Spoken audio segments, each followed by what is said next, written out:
And we're moving on. And I see that our next guest and our next speaker is ready to join. It's Marta Rosińska, another friend of our country and our teacher. She is from Poland and most known for Ukrainian teachers as the author of the course book Get 200. Marta, I'm happy to see you and to have you today with us. So the floor is all yours. Thank you. Thank you very much for your invitation. It's really wonderful to see you. We've been in touch in the last 3 months quite regularly, and I'm so happy to see you, honestly. It's just been so much worry for me because of what's happening in your country. But lovely. Thanks for the invitation, guys, and thank you very much. Now, my presentation, I was listening to David's session, and my presentation is, I think, quite an apt follow-up, really, because I'll be talking about our role as people who empower students, people who can give students strength and a lot of self-confidence, perhaps. The title of my presentation is, I'm going to share with you, obviously, the slides here. The title of my presentation, as you can see, is Coaching Activities with a Huge Language Payoff. Now, when I think of myself, and I assume you also think like that about yourselves, is that you give your students more than just the language. I guess most of you here are language teachers. From what I remember, when I was in Ukraine, you were very enthusiastic teachers, and I know that you want to do your best by passing to your students not only just the language or the knowledge of the language, but also so much more. So I have selected a few activities I would use with my students to show them more than just basically the language. And I hope you're going to like them and use them also in those difficult times for you. Now, what I have come up with recently is that something that we call VAT. Does anyone know what it stands for by any chance? I'm sure you know, because or it's something we all dread as people working, people who have to pay taxes. Obviously, VAT stands for value added tax. It's something we have to pay when we run, for example, all kinds of businesses, and we're not very happy about VAT, are we? However, when it comes to teaching, VAT is something very important, something that I value. And over the last 3 years, I have become to value even more. VAT, in this case, stands for value added teaching. Yes, value added teaching. What value as teachers can we add to our language lessons? Let's think about it for a second before I move on to all these practicalities. What values can you give to your learners?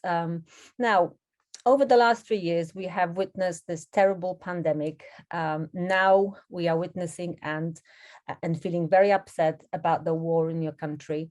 And these experiences have shown us that there is more to education than just the language, that just the, the tenses we teach, vocabulary, exams that we take. Education is so much more about that. As I think David said, it's about preparing students for life, preparing students to cope with difficult situations, preparing students to be resilient. So there's a lot of pressure on us actually to perform perhaps also equally well, but in a different department. And this department is making students aware of their strengths and aware of actually who they are as people. So values could be giving students more self-belief, perhaps. Value could be giving students more self-knowledge. Who am I in this difficult situation? Value could be helping students recognize how they behave, for example, in a group, which I think one of the speakers before has talked about as well. And to me, because of what's been happening recently to the world, I think teaching without those values is kind of empty. devoid of the essence of what our job is about. So yes, so I think I've always believed in that. Now I think I refuse to accept lessons which are just purely language based, because I think through language we can really empower students to know so much more. Okay, so this is value added teaching in a nutshell, because that's the time that I have to present that. Now, you may wonder to what extent you should or you are obliged to include other elements apart from language learning into your classes, when to incorporate these activities, how many of them, for you to feel that you still have covered enough, because I guess you're preparing your students towards all kinds of exams and perhaps things which are also important from their point of view. Now, I don't have one answer. I couldn't say that it should be 10% or 20% of your class, or perhaps it should be 50% of what you do in class. This is for you to decide. In my teaching, I try to connect the language activities with a certain payoff, as you will see in a moment. And I always make sure that this is about 30% of my class. 30% of my class is where students are learning through English about themselves, about the world, and how to cope with different situations that life throws at us, unfortunately, all too often recently at last. Okay, so think about that, and I'd like you to perhaps decide at the end of the session how often you can come up with activities of this kind. One of the things that you might want to consider is this quotation. I don't know if you, perhaps I should actually do that. Right. You never stop learning because life never stops teaching. And I hope you agree. Probably in the last 3 months in your country, you have learned a lot more than you ever thought you would learn about yourselves and about other people in your country and about other people in other countries. Yes. And the same for education. Life never stops teaching, so we never stop learning. As a result, I think this also actually, I'm repeating what David has already said. Yes, we are learners forever. Right now, another thing is, which I'm going to try and show you in a second, is that when we teach, we want to have fun. We want the students to feel that this fun is somehow combined with certain values that perhaps we want to pass on to our students. And it's also connected with exchanging thoughts and ideas that we have as people in the classroom. Okay, so now I'd like you to think about what is important to you. What is actually important to you as people? Now, if I asked you this question, don't know, a year ago, perhaps your values would be completely different. You would say that your career is important for you. You may say that, I don't know, holidays are important for you. You may say all different things. Your students may say the same. They may say, my friends are important to me, shopping is important to me, video games are important to me, things are important. Now, because of what has happened, perhaps your values have changed, and your students as well. And I think it's worth talking about these values with your students in English, learning about the values as well as learning the language. Now, I am going to present to you a little task. It's called House of Values. Not sure if you're familiar with this task or not, but I need you to find a piece of paper, if you have one somewhere, and something to draw with or write with. If you don't have access to anything to write on and with, you can imagine a house. And could you please try and draw a house like this in your, either in your imagination, that's fine, or in your on a piece of paper, a house like this. I'll give you a second, or maybe even 2. The house should have, it's a simple shape, as you can see. It should have a couple of windows. It should have a door, obviously a roof, and don't forget about the chimney at the top. If you have space on your piece of paper, I'd like you to draw a drive that somebody can use to access your house. So I hope your house is ready. Okay, I'll stop sharing so that I can see the chat box a little bit more. Yep, okay. Yes, I can see some of your comments. Yes, family self-development, peace now, yes, 100%, that's the value, exactly. About a year ago, I mean, who would have thought that we would say peace as value number one in the 21st century. Okay, guys, so do you have your houses ready? Because there's going to be another task before I start sharing the screen again. Nice houses. Okay, this is what I do with my students. I get them to draw a house like this. Okay, thank you. And then I dictate some words to my students, and we're going to practice word formation. So I'm going to give you some words. Can you please write them down? And every time you write it down, can you actually create a noun from that word? So for example, if I'm going to ask you to write down the word friend, I'd like you to write down friendship. So can we please create, yes, thank you, create nouns from the words I'm going to dictate, okay? So if you have a list in your notes, it's going to be very helpful to you. So the next one is create. We had friend, create. Creation, possibly another one for creativity. Yes, fantastic. Okay, the next one is wise. Wise. Creature. I have a lovely creature at home, my dog, for example. Yes, wisdom. Okay, from responsible, I'm sure you know the word. From honesty, I'm not testing your English, I'm just showing you what I do with my students. Honest, yes. Engage, perhaps, would be a nice word. Engage. Another one would be grow. Grow. Another one perhaps is just. Just. Growth, yes, exactly. Justice, fantastic.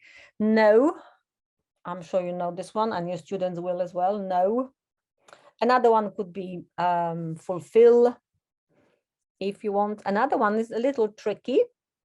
Depend. How about depend, guys? What would you think? What would you think of when you hear depend? Dependence, independence. Yes, independence is a value. Safe, obviously. Safe. I don't think I've said it. Safe.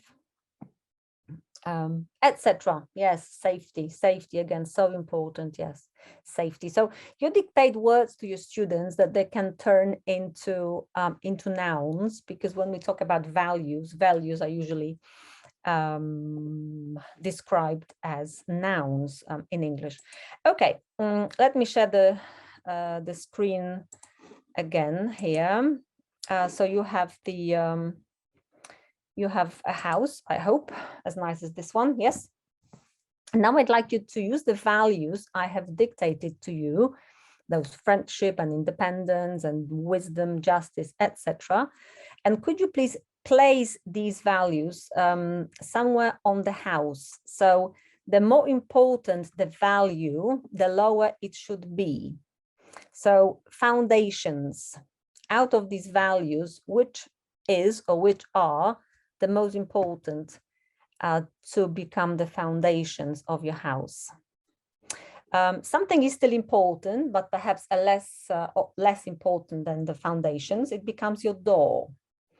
Something that is still important, but not as important, becomes your windows. Something that is important, but not so much, becomes the roof. And finally, you have something there at the top for the chimney.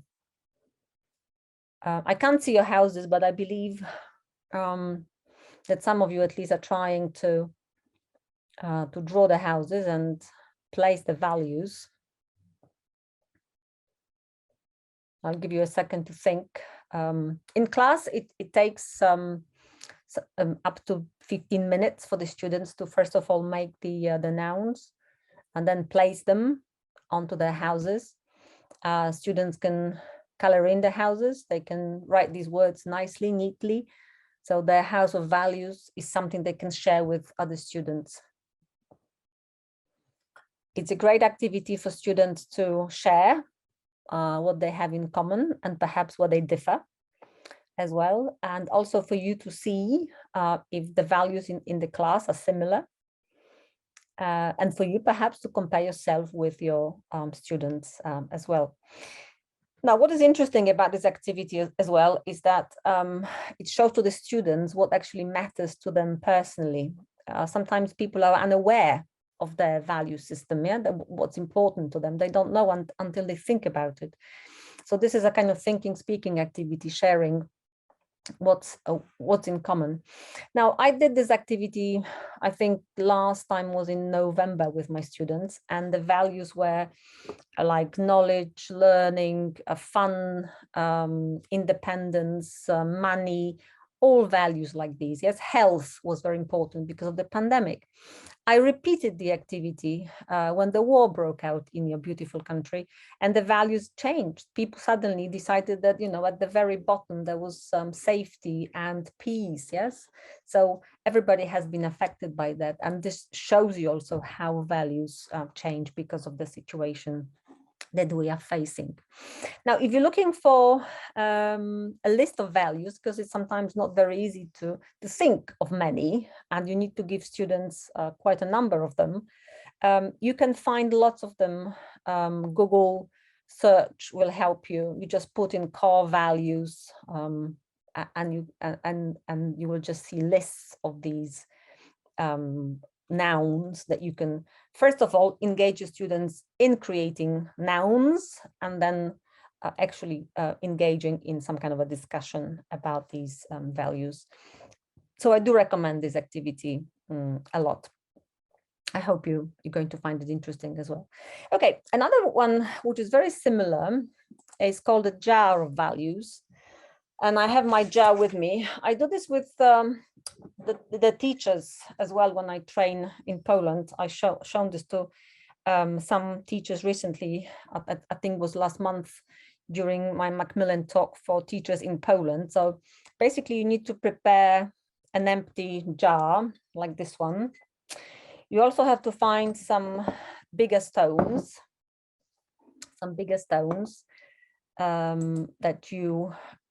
that you have. You see, I have found some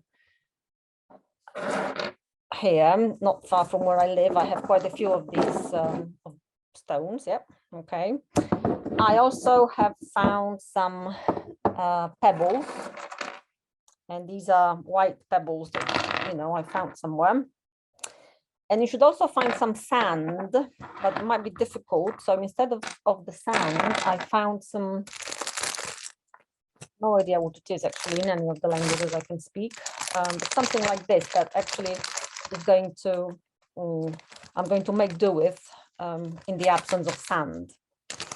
I often ask teachers what is important for them when they teach, because I work with teachers preparing students for exams, especially for Macmillan Poland. Often teachers say that what is important is grammar.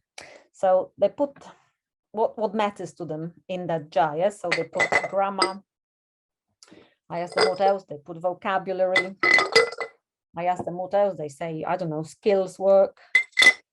Some of them say, for example, pronunciation, it's important. And I say, what else is important? Some of them say, oh, games are important. So they put pebbles, because pebbles, you know, something less important than the stone. So they put pebbles inside. They say perhaps, oh, speaking activities especially. Some of them will say, oh, making dialogues are important for me, etc., etc. Yeah? So we fill in the jar with what is important, what is less important for us as teachers. And then whatever happens on top becomes the sand. So this could be, I don't know, doing homework perhaps, checking homework perhaps, yes? Things which are less or more important. Now these jars are going to look like that, you know. This is a very sort of metaphorical exercise, but that's a jar. That's, for example, a teacher can fill in like that. That's the jar. Everybody has got different attaches importance to different things. So for some of you, bigger stones will be something else than for some other teacher. Pebbles will be again something else than some other teacher, and sand will be something else. Anyway, this shows you what is important to you as a teacher in your lesson. And then I ask, okay, guys, and how about exercises or activities or anything that happens in class which actually builds students' self-confidence, self-esteem, self-knowledge? Where is the time for that? And often at the end of that activity, we find this one huge rock, like a boulder almost. And I show to the teachers, look, there is no space for that in your classroom, because you teach too much, perhaps grammar, too much vocabulary, too much of everything, too much towards the exam, rather than concentrate also on things which matter to young people as well. That's why exercises which combine a certain amount of coaching with a language payoff may help you marry the two aspects. Okay, now I also do the same activity with my students. I ask them to find a jar. It could be, I don't know, something, a box, it doesn't have to be a jar, and decide what matters for them. What can they put into the jar? If they don't have access to stones and pebbles and sand, which is okay, I ask them to find pieces of paper where bigger pieces of paper perhaps mean things more important to the students. Medium-sized pieces of paper are less important values. Really tiny pieces of paper is something important, but not so much again. And students like, number one, making something which they can show, because this can be shown even if you teach online, you can show things like that, and talking about what matters to them. And it's a very engaging kind of an activity that you can do with your students. So why not try that? Okay, let's move on, guys, to another type of activity which I like a lot. It's called Tree of Relationships. It's very useful when you, well, actually teach anyone, but I think it's kind of useful when you know the class and the class, they know each other quite well. It looks like this. It's called the Tree of Relationships. You can find it online. This type of, I suppose, drawing, let me say, and have a look. What can you see? Because it's important that you see. Sorry, I don't know why I just moved on like that. Okay, have a look at this. And what can you see? Have a close look. It's a tree with people sitting on the tree. Have a look if everyone here is happy, unhappy. What do you think are relationships between these people? So as you can see, yes, people in different situations. If you look here, for example, there's seems like there has been a fight between two people. So think about it as a class, yeah? So two students fighting, one pushing the other off the tree. By contrast, at the bottom, you have two students and one is helping the other student. Some students are having fun. Some students are talking. They look like friends. But there are also some lonely individuals, if you look closer. I do this activity with my students who, as I said, know each other quite well. And this is something that we do individually. So I give this to each student and I ask everyone in class to place their classmates on this tree. So show to me where each of the person in their class, where they belong to. So for example, they will write down the names of their classmates who they consider helpful, yes, perhaps somewhere at the bottom. They will write down the names of their classmates who they consider perhaps aggressive or not so helpful. Classmates who seem to be friends or friendly, classmates who seem to be lonely. Now, I never ask my students to compare or show this to each other, because this is something I want them to do for themselves and show only to me, to indicate how they view the classroom or the class, what they actually studying or who they're studying with, all right? And this, again, gives me as a teacher some idea of what's happening in the classroom. And this is also like a springboard for discussion about relationships in the classroom. Yes, what's happening? Who are we? Are we friends? Are we helping each other? Are we supportive of each other, etc.? And again, through this activity, I can smuggle a lot of different adjectives describing personality, so that the students can practice English, but also showing to me how they view the class where they're working. So this is helpful for me, but also helpful for the students to get things off their chest sometimes, and things perhaps I, as a teacher, haven't noticed. Do you teach a lot of teenagers? How many of you? Probably quite a few. Last time I was in Kiev, I think most of you were teaching secondary school students. This was a lovely experience. I really miss Kiev, so perhaps one day I'll be given the chance to go again. As you know, teenagers are about me, myself, and I, but perhaps these days it's not just the teenagers, is it? A lot of us have become selfish, thinking about ourselves, focusing on our needs. Maybe this is the sign of the times, perhaps, but also it's just the way teenagers have always been, I guess. Okay, I have an activity here that I'd like to show you, connected with this sort of to exploit this need. This is from my classroom, physical classroom. This is when we went back to schools, but I do this also online. I'll explain to you.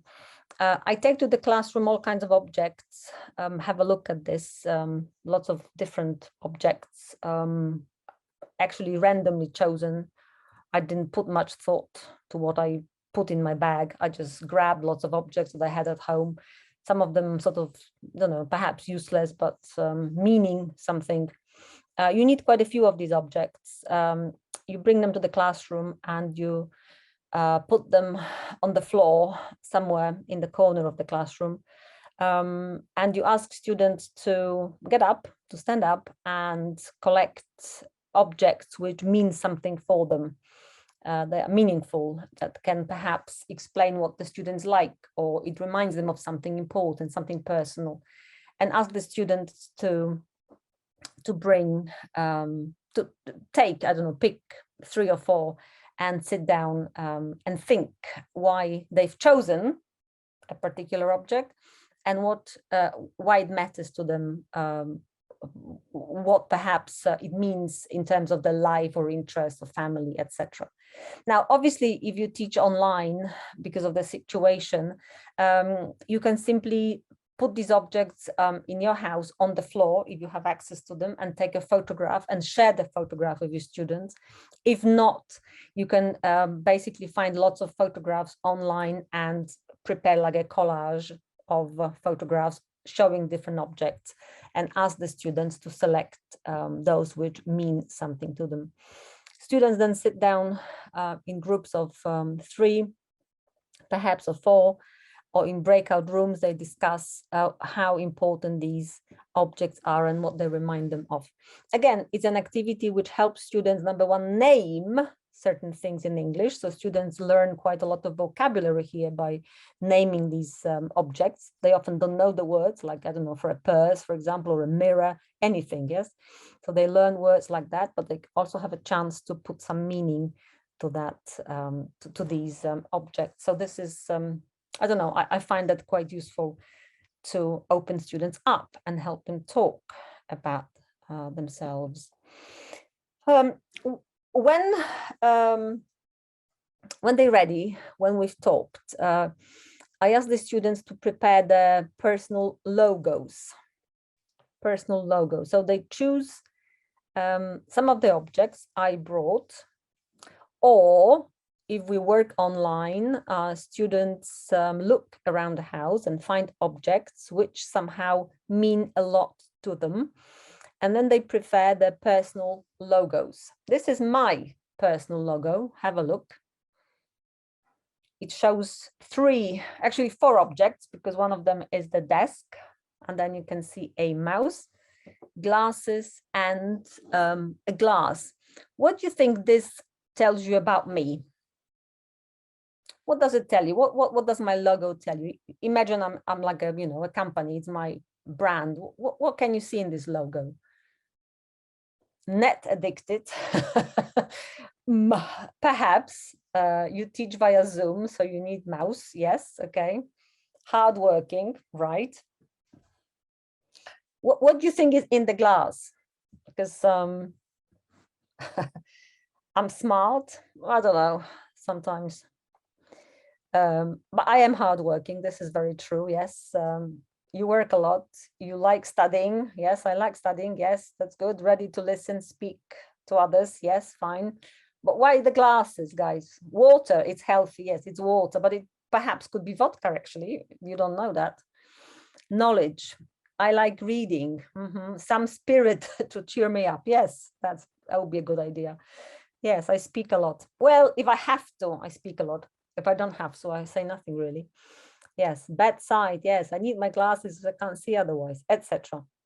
So you can learn a lot about me through this very simple photograph, yes, showing just really four objects. And when your students create their logos with things which matter to them, you will see how much it opens them up, how much they can say about themselves in English, hopefully. So I do encourage you to create stuff like this.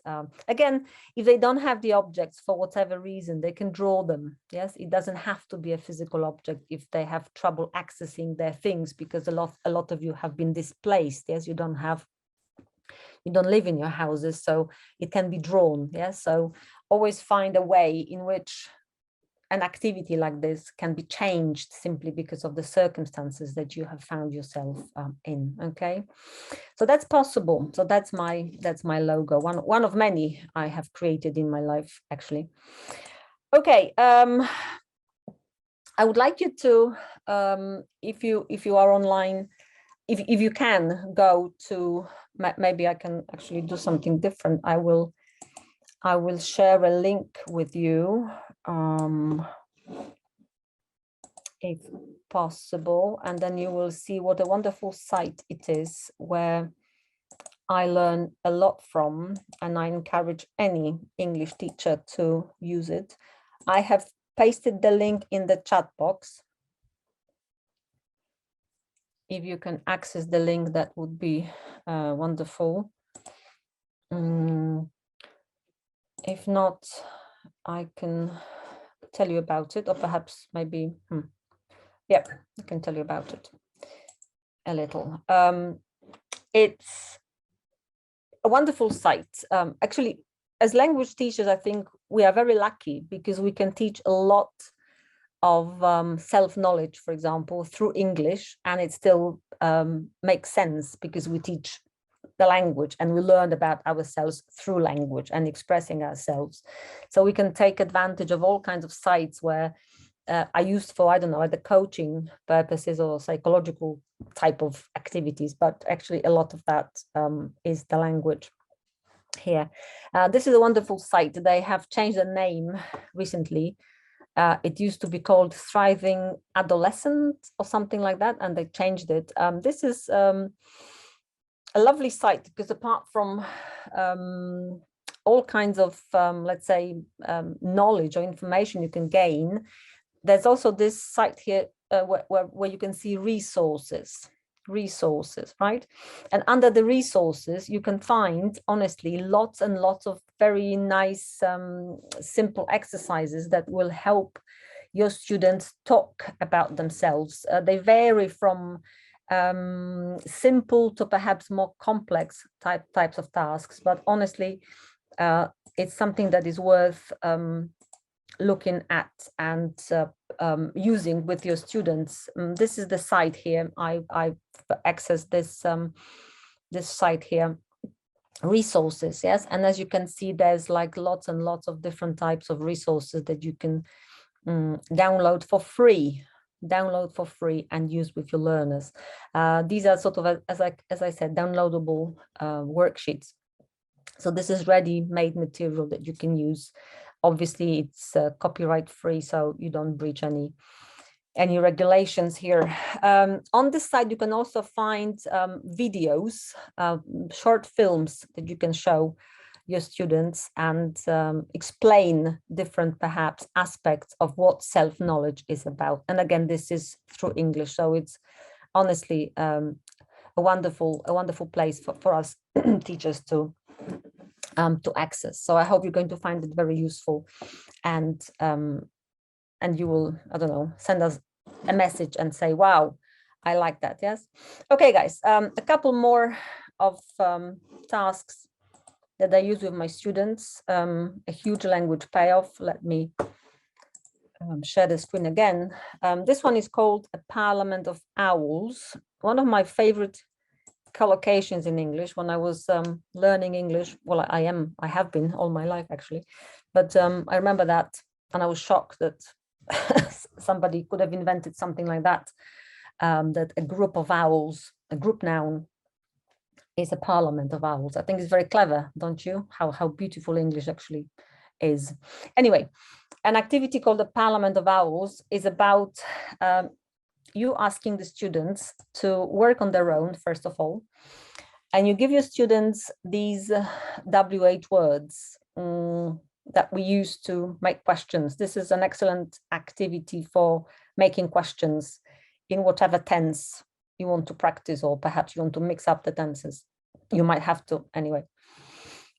You ask students to work in pairs, if possible, and you ask the students to sit facing each other. If they know each other, that's fine. I mean, well, if they don't, that's okay as well.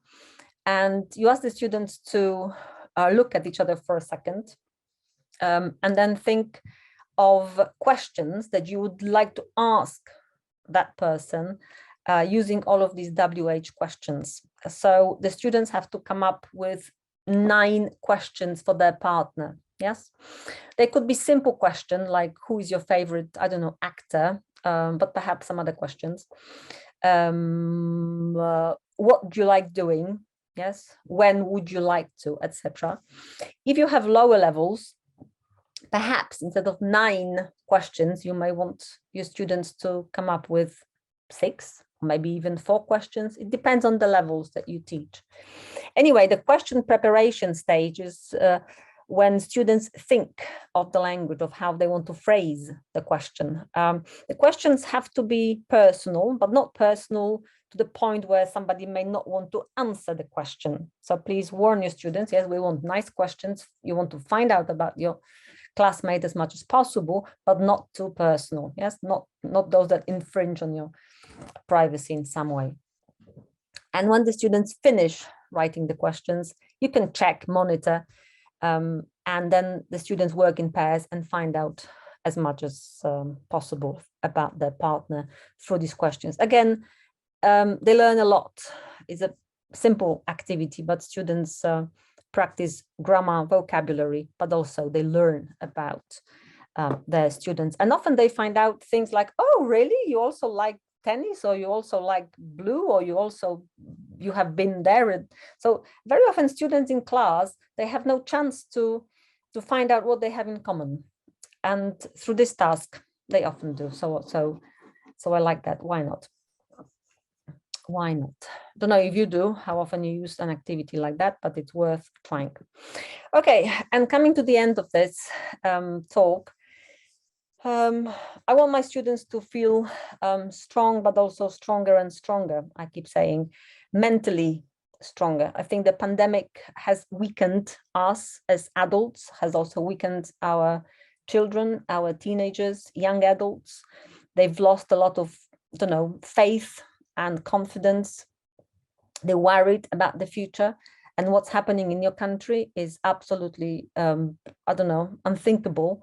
And I can only imagine, I'm not sure that I can imagine how bad it is for your youngsters and the whole nation, in fact. So making students stronger in any way possible is actually a huge payoff. One of the activities, the final one for today, is based on the book, which I recommend to you. Don't know if anyone knows the book. Self-esteem workbook for teens is available in English. It's available in Polish. Perhaps somebody has translated this into Ukrainian as well, because it's very helpful, not just for English lessons, but also for form teachers who work with young students and want to help them understand each other and oneself better. This is the task based on that book. Who can you see? I hardly ever share photographs from my childhood,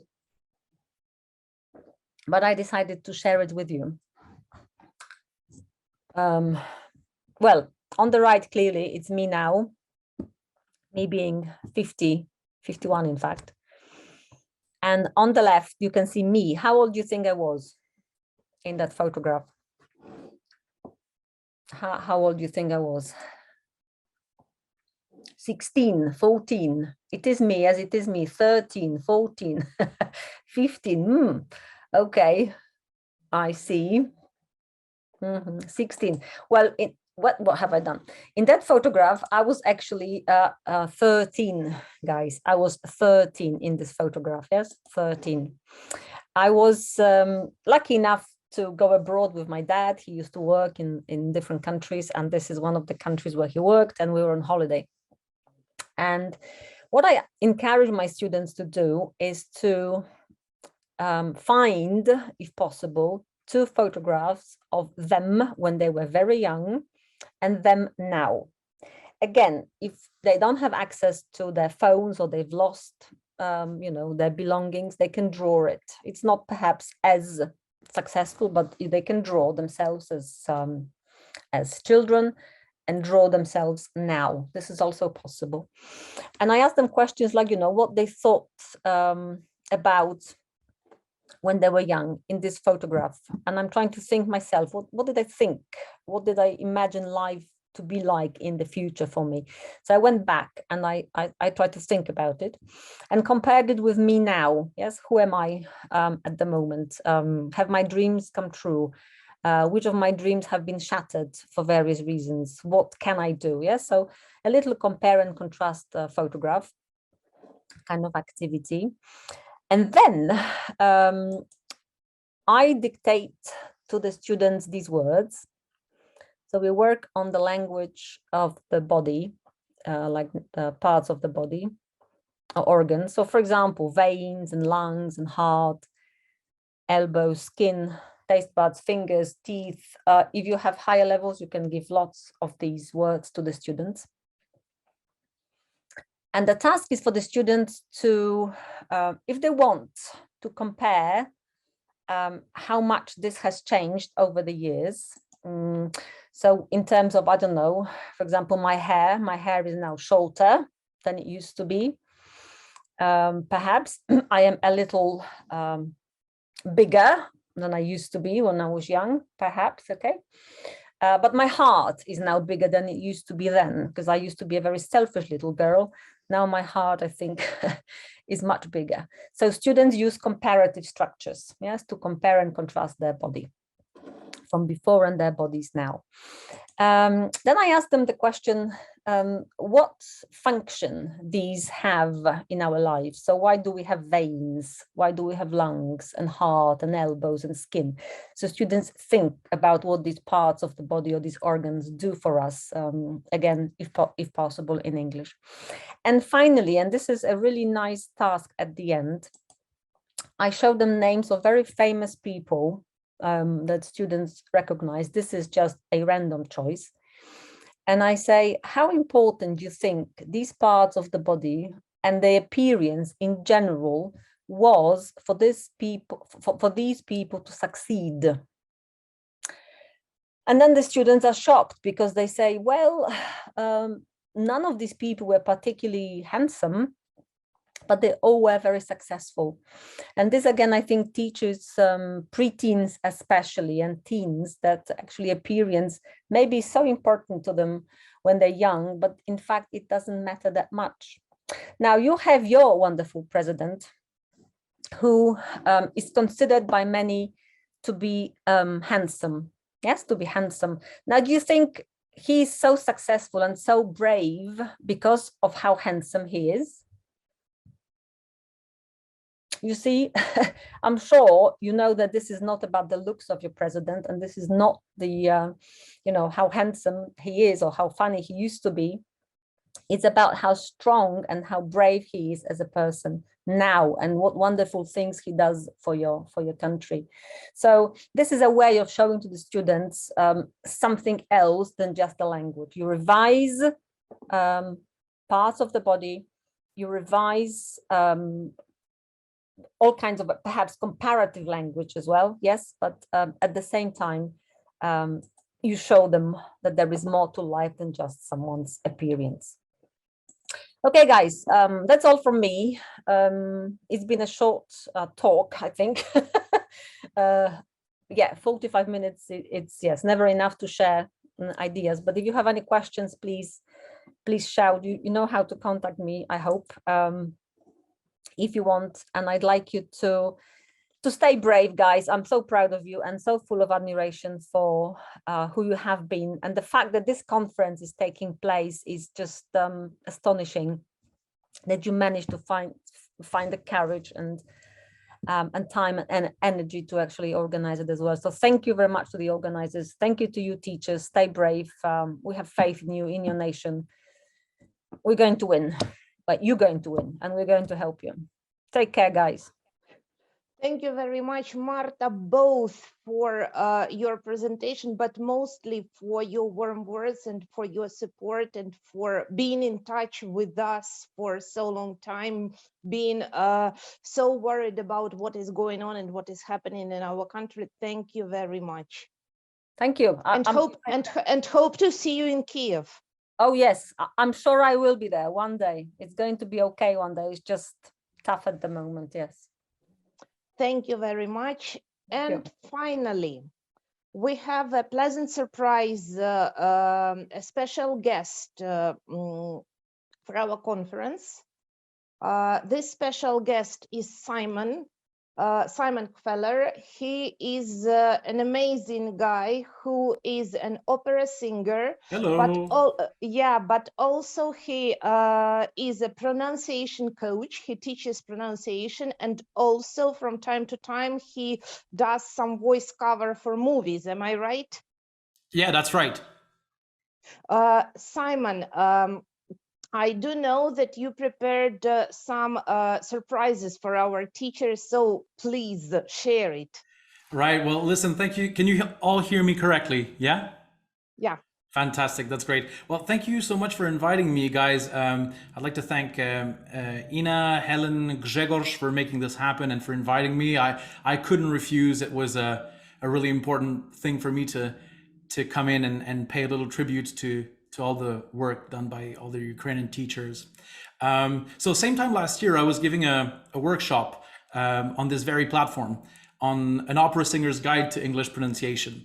And some of you might have attended, some of you might not. So just giving you a bit of context. So today it's not really as a lecturer or as a teacher that I'm coming, but more as a performer. And I have a few musical moments for you to have as a send-off. And I'm hoping you'll enjoy. But I'd like to tell you a little story to introduce why I'm doing this. I now work for a company called Elsa. It's an English pronunciation app. Today is not a day for advertisement or marketing, but it's relevant to my story. Through this work, I was also teaching live students with our live academy. And I taught a young woman called Lydia. She was a Ukrainian student whose home was destroyed in the first few days of the war. and in the very early days. And so during our conversations and email exchanges, making sure she was safe, I said, look, if you want to cancel, if you want to postpone, we'll make all the accommodations that you need for us to change. And she said, no, I'm in a nightmare, but I have to be strong. Let's get to work. And that taught me so much about the resilience of the Ukrainian people and the determination of our learners for learning, that kind of hunger for learning and for English as part of their process, as ways of establishing communication with others, as a way of maybe changing the world little by little, right? So I'd like to dedicate these few moments to her and also to you all, to all the teachers in Ukraine that are doing their best to keep on teaching, keep on learning, and keep building these learners' communities. So I have 3 little pieces for you today, and each piece has a little word that's attached to it. And the first word I'm going to talk about is peace. In those times, and I can imagine for your country, it's the thing that comes immediately to mind, this capacity to return to some sort of peace. And so in this first song by George Friedrich Handel, someone is looking to find peace from the turmoils of the world under the shade of a tree. So this is Ombra mai fu.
So this was Handel's Ombra mai fu to get us started. The second piece I have for you is a piece about hope, and it's a piece in English. It's a Welsh song, actually, from the west section of the British Isles, and it's called "The Mountains of My Home." And I think it's particularly applicable to today's setting, with so many Ukrainian being displaced, missing their home, missing their country.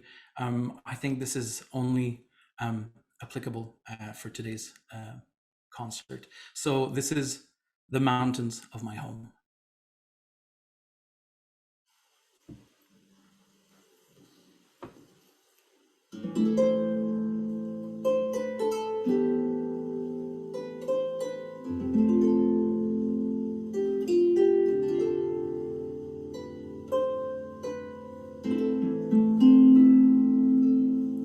I am dreaming of the mountains of my home, of these mountains where in childhood I would roam.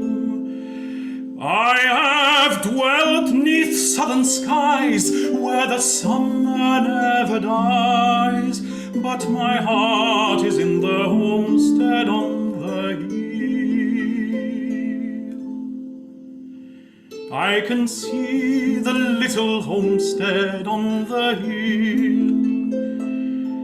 I can hear the magic music of the rill.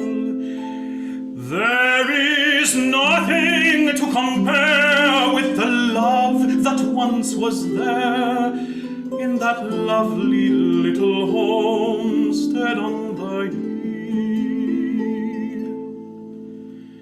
I can see the quiet churchyard down below, where the mountain breezes murmur to and fro. And if God my song will keep, it is there I want to sleep, with the dear old folk that love me long ago.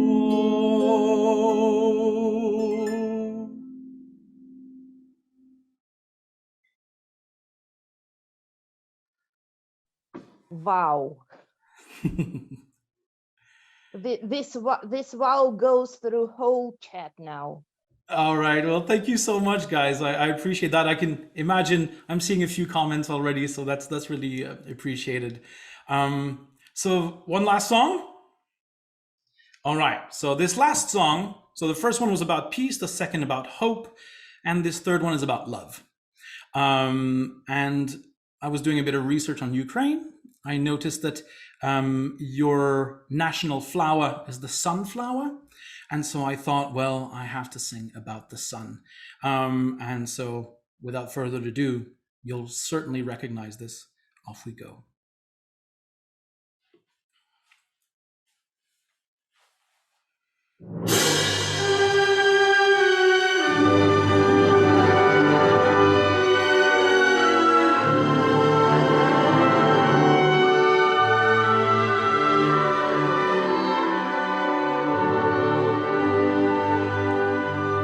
Che bella cosa una giornata e sole, Maria serena dopo una tempesta, bell'aria fresca parreggiata festa, che bella cosa una giornata.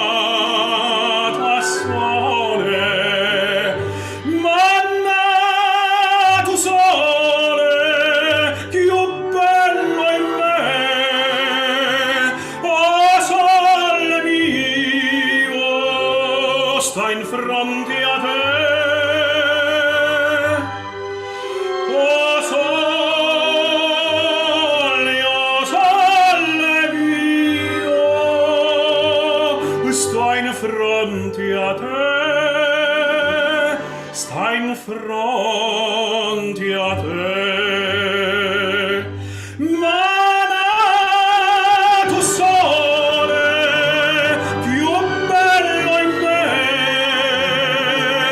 oh sole mio, sta in fronte a te,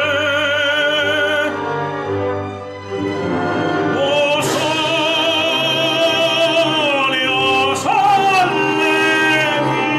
mio.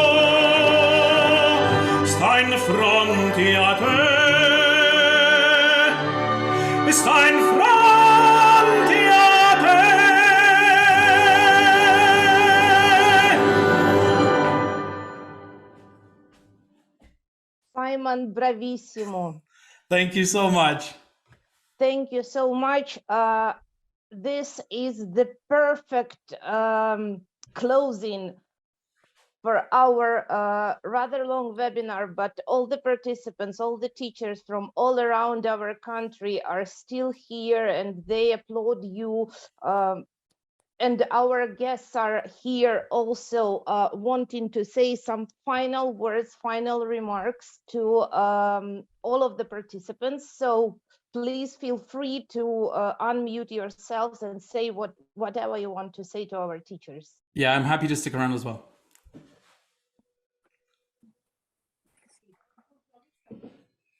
I just want to say that a day,